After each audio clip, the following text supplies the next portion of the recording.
Hello, I'm Jonathan O'Toole of the Terror of God podcast at terrorofgod.com. I'm here with Robert Hardesty, my good friend Bob Hardesty. Take it away, Bob. Hardesty. Yeah, and Bob Hardesty with Bob Hardesty Talks and Panzer Talks, and we're here to discuss birth control and contraception. That's right. I think you might have organized your thoughts a little bit better for the purpose of introducing. So could you go ahead and take it away, Bob, and I'll jump in. Okay. We have the application of God's command to all human beings in the natural world. We find things in Genesis 1, be fruitful and multiply. And then we have more God's commands to Christians about discipling the world and such. So throughout the conversation, there will be parts that will lean to one or the other. The question is, why would somebody want to use birth control? Now, it is to limit having a child or restrict entirely having a child. And the first question comes up is, who should be making that decision? Are you God? Who gets created is the place of the sovereign of the universe to decide. Not me, not you. But we want to rebel against God. It's in our sin nature. When Adam and Eve fell, all of us descendants of Adam and Eve fell with them. And God defined in Genesis 3 how that sin nature would play out in the man.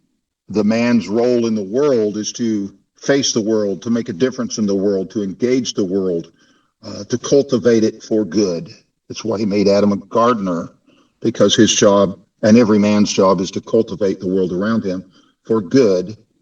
Now, that he would have hard trouble in getting the world to respond to him, the ground would produce thorns and thistles and such, that he would have frustration in applying his masculinity to the world. And to the woman, the sin nature manifests in that she would have trouble and pain in childbirth, because in the pureness of femininity, women want to give birth to children. They want to rear children. They find their meaning in that. Okay, she would have trouble and pain in childbirth, and she would desire to manipulate and control and dominate her husband, which is another video, but it's easily provable in text. That's what it says. She would desire her husband for just a moment, would rule over her. Right. When the King James, for example, says, her desire shall be for thee, but you shall overrule her. That doesn't mean her libido, her sexual desire. It means her desire shall be to overrule your decisions, but you'll overrule her decisions. In paraphrase, yeah, is that it's the fair? same thing as. Yeah, because over in the next chapter where God is talking to Cain, he said, and it's funny because it's basically the same sentence in the original Hebrew. He said, Sin lieth at the desires door. to have you, but you must master it. It's the same sentence with different pronouns. Different pronouns, different subject and object. Yeah. The woman desires to have the husband the same way sin desired Cain. So that is the manifestation of the sin nature similarity in the woman. before. Sorry to talk over you. I noticed the similarity before, but I'd never heard it said that way. Yeah, that those two passages are the same. Phrase. They are, but it's that the sin nature is customized to the man, and the sin nature is customized to the woman. This is every man. This is every woman. This is a truth. And the thing about the sin nature is underneath of it, it simply wants its own way. Like a spoiled little kid that has no parents around and he has the run of the house all the time and does whatever he wants. It's self-will. Craps on the floor, eats the fruity pebbles all the time for every meal. This is what sin nature wants running around in the world. And it doesn't show up how bad it is till, as the Bible says, the law comes and reveals this sin nature in us. It reveals that we don't want to do what's right. We are opposed to doing what we're told. We're opposed to the one who would tell us what to do, and that is Mm-hmm. God. And it's like children who, when dad comes in, he says, I thought I told you to put your bicycle in the garage. And we throw a fit because we just don't like dad telling us to do anything. Dad is the Right. one in charge of the household. It's his authority that runs the household. God runs the universe, the whole universe. And we have an aversion to his rulership. And that is an old German phrase, Vaterhass, hatred of the father. Butterhouse. We hate the Huh. fatherhood of God in our sin nature. And that's going to be expressed in men certain ways and in women certain ways, because that is the driving force, Vaterhass, behind our sin nature. That is its ethos. Now, when it comes to A children, deep-rooted hatred of the father as the father. yes, exactly, and it's in us. It is exactly everything of the serpent tempting Eve at the tree. It is the nature of Satan when he wanted to rise his throne up above God's throne. It is the heart of all of it. It's not simply the feminism, but feminism is an expression of Vaterhass. But we bring Vaterhass to the issue of families when we look at a family and we want to claim sovereignty in how many children we have or whether we'll have children or not. We want to claim sovereignty like it's our responsibility or something, but it's not. To have children is the command of God. It's not an option. What do you think, Jonathan? Which psalm is that? I forget the numbers, but except the Lord build the house, the laborers labor in vain. And then it goes from that directly into children are a blessing from the Lord. And blessed is the man whose quiver is full of them. To me, that's the worldview, the view of the scriptures and of the Abrahamic faith from the very beginning toward the reproduction of the image of God. In the image of God, Moses tells us there right at the beginning, in the image of God, made he him, male and female, made he them. So we are bearers or imagers, some would say. Dr. Michael Heiser really points this out. We're imagers of him. We're here to reflect his image. And so when we talk about the sexual reproduction, we don't reproduce asexually. We reproduce sexually. What are we reproducing? And biblically, that would be the image of the Father. And you're talking about the hatred of the Father. So what better and more fundamental way would the one who is in opposition to the Father, the one whom the Father threw out of heaven on his ass, then to get those who are bearing his image and have the ability to reproduce, to actually tweak that.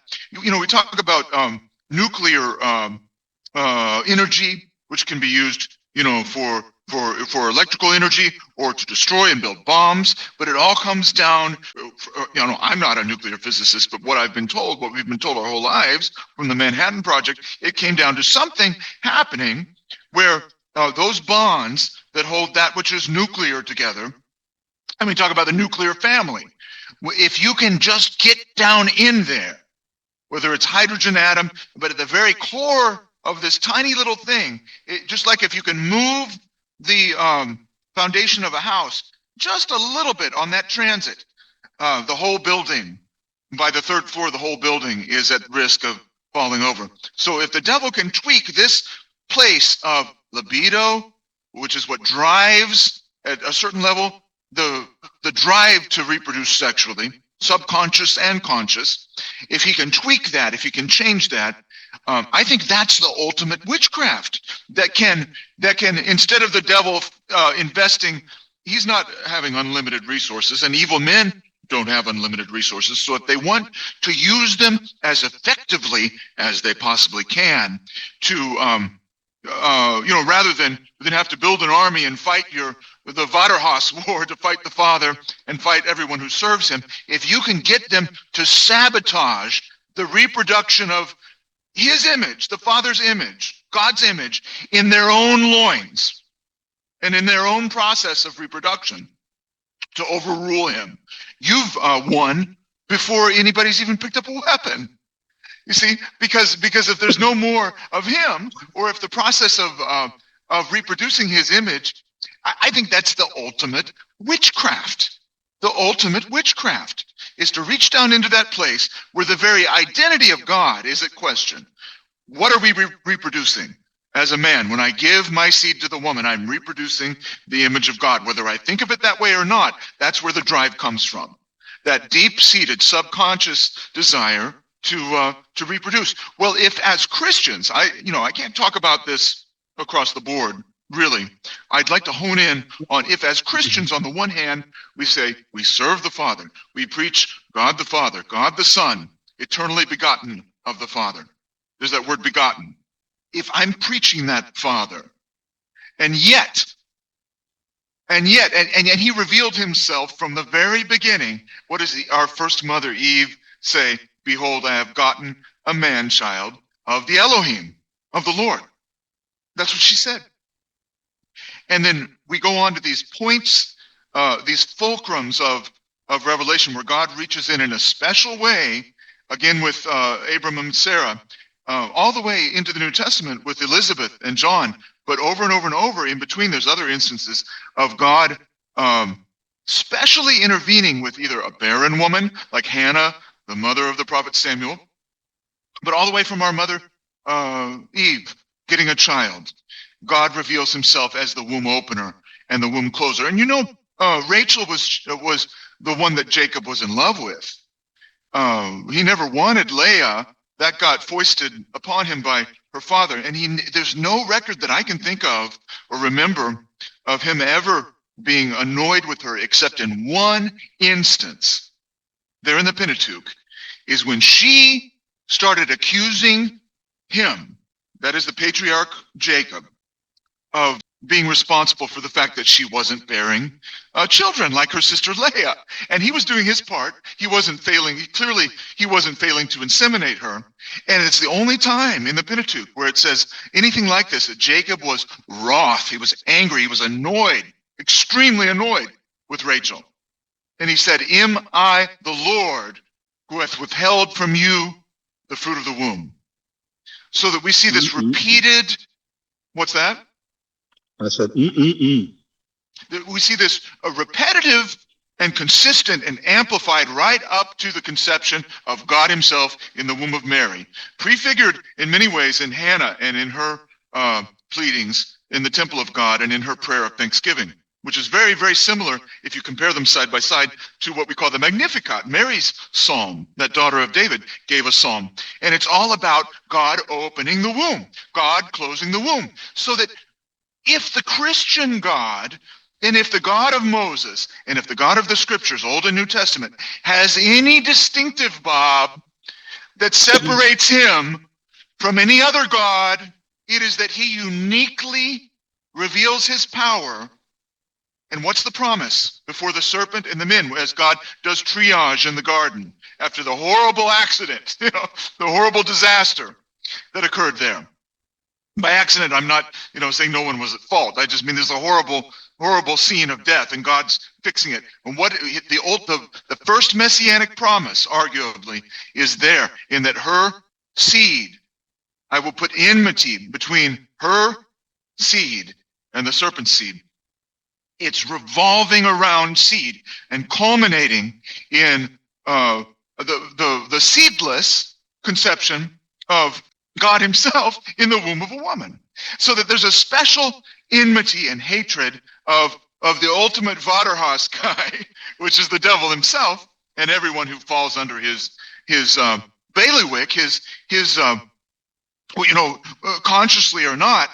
And so I think what's happening when Christians, and it never happened openly, I'm sure plenty of Christians did practice contraceptives. And by the way, Bob, I think that's what we should say.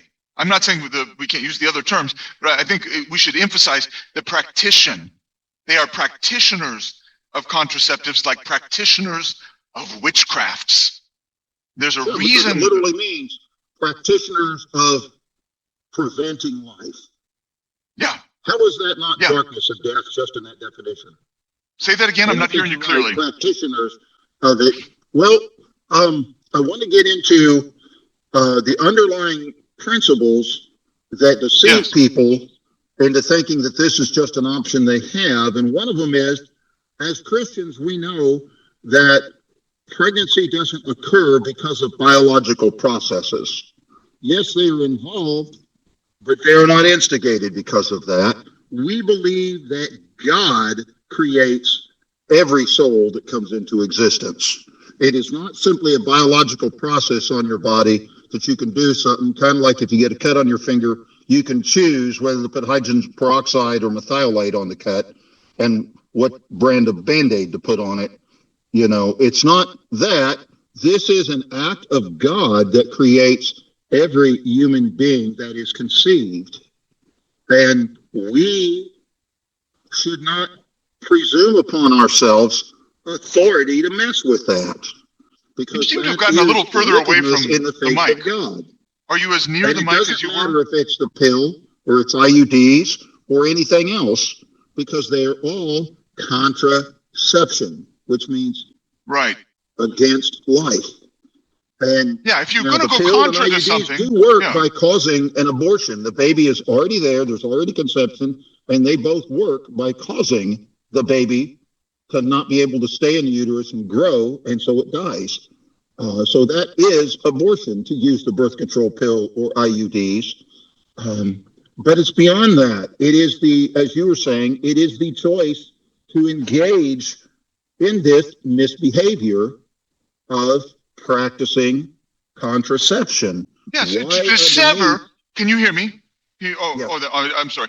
I just wanted to dissever the orgasm from the possibility of reproducing the image of God. Yeah, I'm going to we're have going this. there. Yeah. I'd like Yeah. to Okay. hold the points I know you're going to Go ahead. down a little Go bit, ahead. because Go ahead. what I'm saying is directly building toward that. Proceed, sir. Okay, sir. Thank you.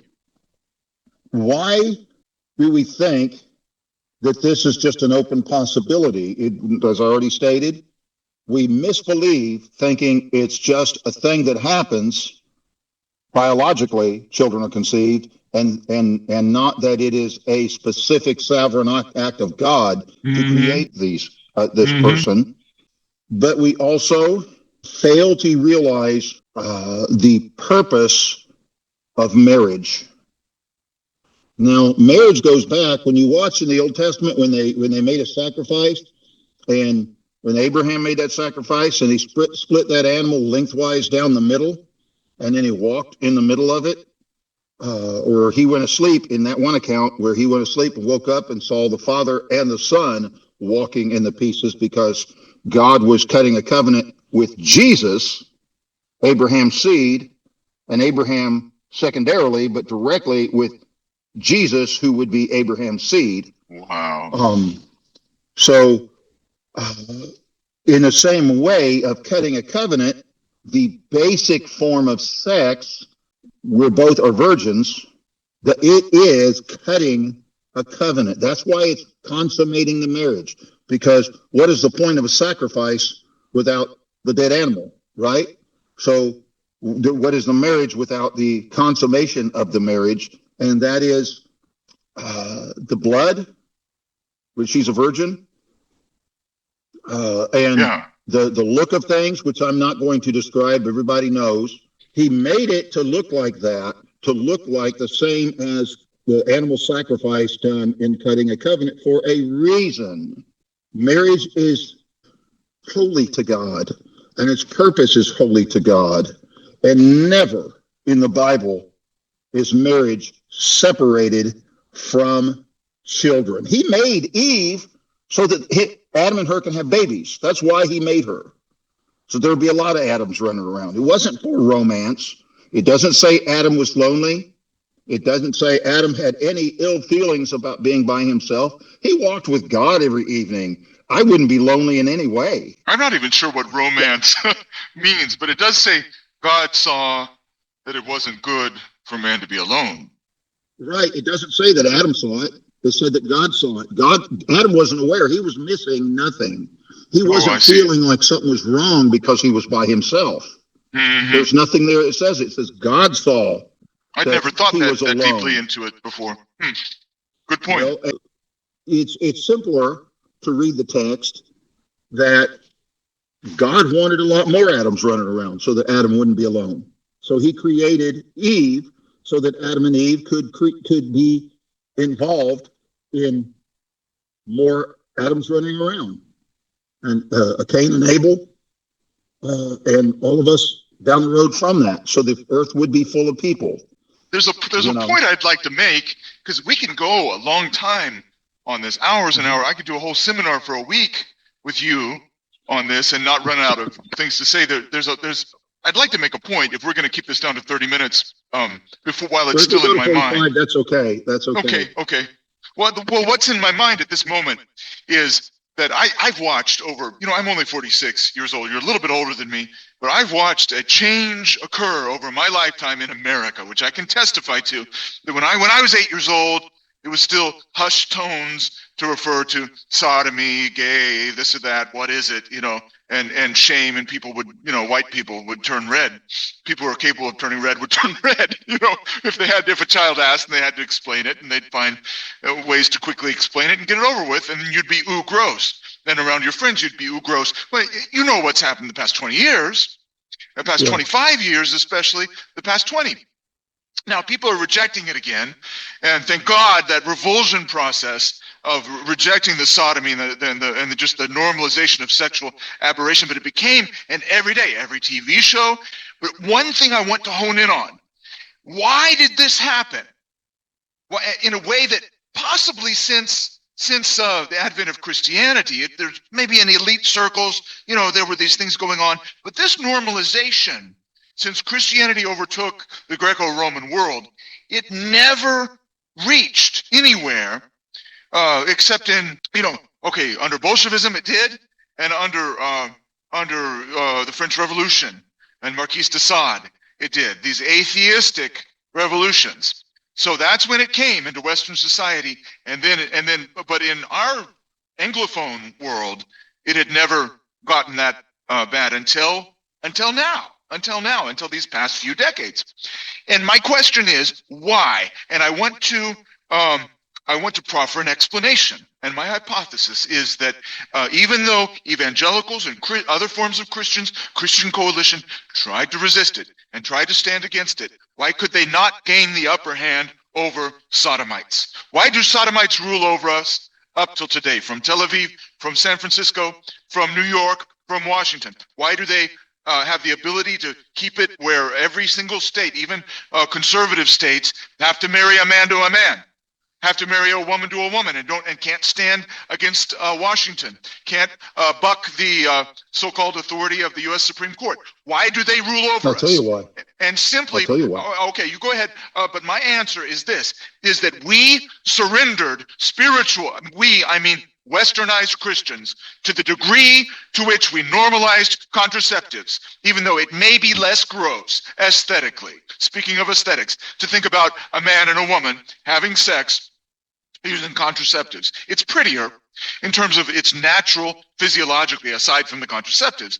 However, they share the same spirit, to the degree that professing Christians accepted contraceptives, which the Anglicans did in the first quarter or the first half of the 20th century, the first Christian denomination in history to do so, to the degree and it spread all across and made its way even into Catholic laity and practitioner, if not officially.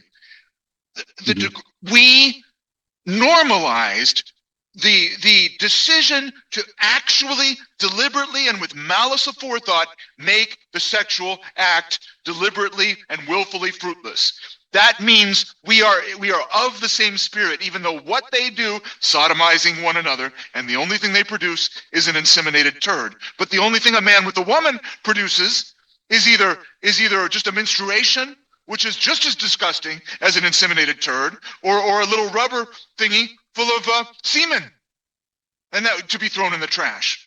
So we literally are of the same spirit and could therefore have no authority over them. In fact, God gave us over to them as our rightful rulers. I mean sodomites, to rule conservative Christians, because both of us worship the libido and despise the end of sexual reproduction, which is children in the act that is centered around the orgasm.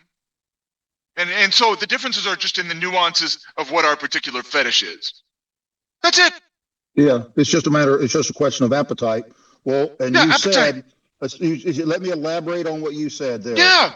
What we've done, as I just said a little while ago, God created marriage for children.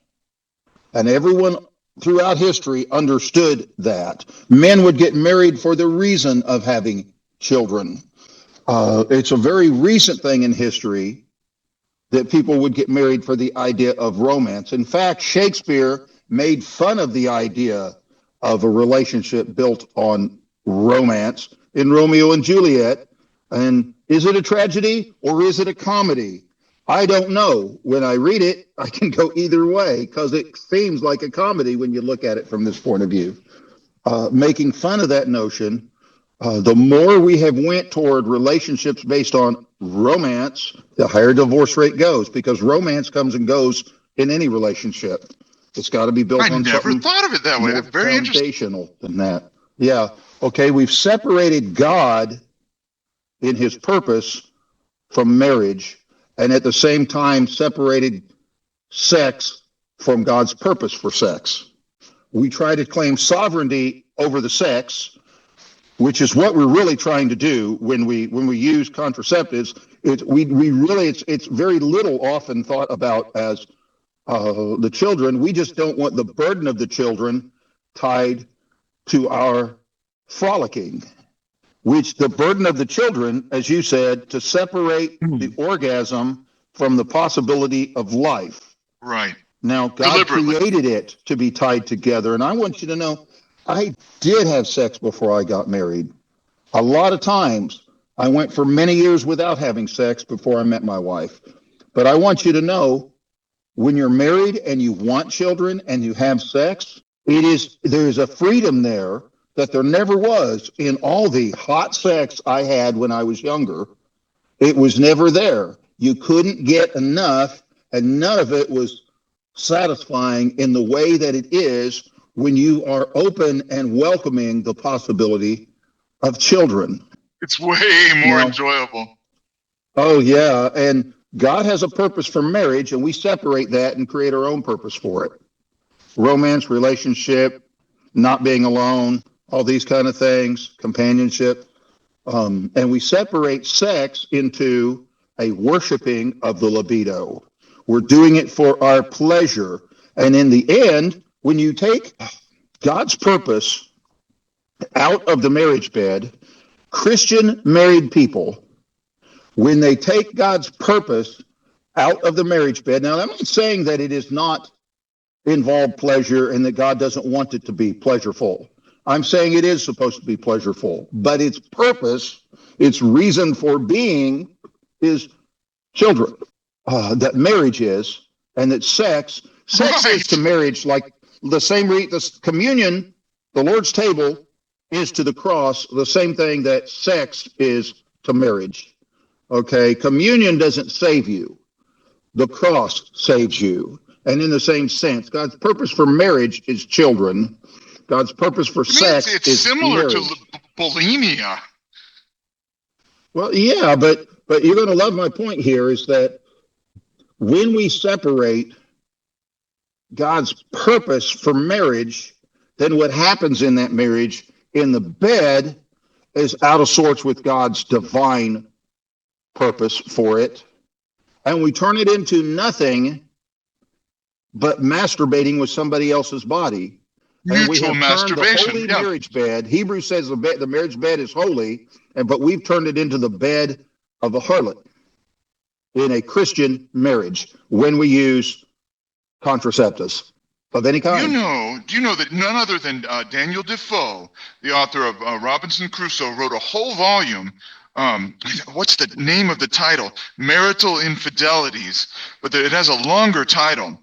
But it was about a whole book about marital whoredoms, about the fact, and he goes through them. He goes about the fact that you can, in fact, use, even if she's your lawfully wedded wife, as a man, you can use or abuse, more appropriately, her as a masturbatory aid. I don't think he uses those words precisely, but that's what the entire book is about. It's a very obscure book written by none other than Daniel Defoe. I say sometimes, referring back to what you said a minute ago, it's worship. It's a form of worship. And in Ephesians, Paul singles out the one flesh union of husband and wife as the image of Christ and the church. Mm-hmm. So that if we are revealing in the marriage bed a union of Christ and the church where Christ is deliberately fruitless with the church, what I would suggest that is sexual atheism. Contraceptives, the practice of contraception or the use of contraceptives is actually sexual atheism. And we are revealing, if we persist in it, it is to be repented of. And if we persist in it, we are revealing not Christ and the church, but Antichrist and the whore. Yep. Dr. John Wilkie said 30-something years ago, he was a doctor and he was in this field, and he put together the statistical numbers, and he said a married couple who are taking the birth control pill because of its third mechanism and how it works are killing 2 to 3 babies a year without knowing it. Yeah, no, there's and that a whole is a sacrifice other factor. To their, oh, to yes, their a new human God. Sacrifice to your new God. Wow. Yep. A human sacrifice to your new God. And I want to clarify what I said a moment ago. I was saying Antichrist. I wasn't saying the sister of Mary. I think some people say she was there at the cross. She was a fine lady. I'm not talking about the anti of Christ, but the Antichrist. In other words, that spirit of the whore that rides the beast. In other words, that spirit, not that it's only them, but that spirit of the Jews who did not repent at the preaching of Peter with those 3,000, but persisted in killing the apostles, in making the Romans and coercing the Romans to kill the apostles the way they coerced them to kill Jesus, and finally became what John called the whore that rides the beast. That's the spirit that we're revealing when we're deliberately fruitless. How were they deliberately fruitless? Jesus alluded to it on the road to the crucifixion, when he said, if these things be done in the green, what shall be done in the dry? He's saying, I am the life. The life, the seed is here. The life of the vine, right? It's here. It's in me. If this beating and this scourging and this torture is what's happening, this crucifixion, where the life is here, what's going to happen when the life is departed? And that's what we're revealing in contraceptives, or what people reveal in the practice of contraceptives is a facsimile of a grotesque perversion of sexual reproduction and marriage, where the life is, everything's there, but the life and the potential for more life. That's why I call it witchcraft. It is, because even in the New Testament, pharmakia, the word that's often translated for sorcery or translated into sorcery or witchcraft, the original Greek word is pharmakia, and it means the illicit use of substances. And be that for partying or be that for medical uses. Yeah, and even and that 300 can include devices as well. Correct. 300 years before Jesus was born, more than 300. Hippocrates, who's a polytheist, swearing his oath in the name of Artemis and Apollo, but even he had the holy insight and the discernment to make his disciples swear an oath that said, I will not give a woman a pessary to induce an abortion. I will not give a woman a pessary to induce an abortion. That would be pharmakia, which would be any form of hormonal or chemical birth control, including the coils. There are many in the pro-life movement. I've run into this, especially in East Africa, but who will try to make an exception and say that pro-life and anti-abortion physicians are still putting coils and IUDs in women and giving chemical hormonal contraceptives because they might not be abortifacient. Let me tell you, that is a lie. It's a fucking lie. It's a lie from the pit of hell. And I can't use Dr. too Billings strong. invented his method with Mother Teresa to provide a way to simply say skip sex on these days and you won't have a baby, that is not an abortifacient. But then the question is, if you're using it to have sex and avoid pregnancy, it's still the same problem. It's still contraception. Your heart is still deliberately trying to. At least you're not killing somebody. I'll give them this. At least you ain't killing somebody. But yeah, you're killing the potential of the life that, if there were a life to be, that life dies, and say it was a daughter, all of the eggs in the daughter would have produced her children, would have produced her grandchildren and her great grandchildren. Pretty much, you kill one person and you're killing the world, as they say. Yeah. And that's what you are intentionally saying no to, the possibility of thousands of people that would have lived if you would have had this daughter. You're saying no. That's true. To all their lives for your convenience. That's true. That's true. Our Roman Catholic brethren. I'm not a Roman Catholic. My wife is. My daughter is. But I'm not. I can't. But they have a really good. They have some good strong points, and one of them is their emphasis on vocations. And instead of looking at and teaching, marriage as okay, now this is your license to do bedroom stuff. It is in fact a vocation on par with the priesthood, and it's the work of bringing up more Catholics, more Trinitarian Christians, and it is a holy and in that sense of a priestly vocation. When you really get that in focus from a biblical perspective, it takes on a whole different gravity, and it's not something brave and somber, but it is truly something wonderful and enjoyable and also terrifying, like God himself. Because after all, bringing it back to how we started, we were talking about reproducing the image of the Almighty that we're carrying around with us, the potential for reproducing it and overruling and saying, okay, God, you're great thus far, but leave this part to me. Really? Mm-hmm. Really? Isn't that the same thing Satan said to Eve in the garden? How so? I mean, really? Remind me. Saying God doesn't want you to have all this. Hath God. You want you to have some control outside of God. Right. So it all comes back to Waterhouse. So and it removes that sanctity of the, let marriage be holy before all. Well, that's the meaning of desecrate. The thing you can't desecrate something that's not already sacred.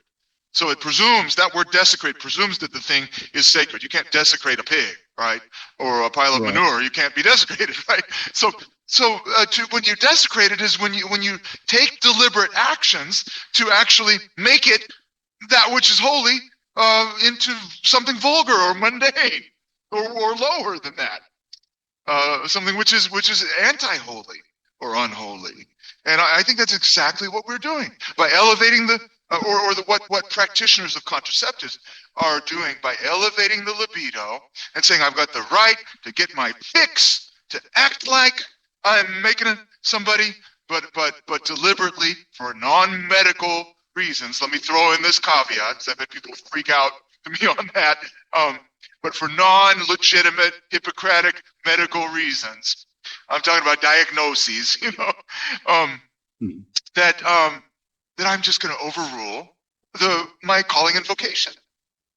It would be like a pastor. Well, again, like bulimia, like the sexual version of bulimia, or a pastor, getting up and preaching a wonderful sermon, and then mooning everyone, dropping his drawers, and barking like a dog, and like some of them actually do. That's another story there. But then saying, but after all, you give this great sermon and read the Bible, and then say, but after all, what do I know? It's just cutting your legs out from underneath your vocation once you perceive that it is a vocation. And a woman's vocation is to be a wife and mother. Period. That's the way God made her. That's right. That's right. And if she tries to do anything else or to prevent being a mother, she's desecrating her vocation. Yeah.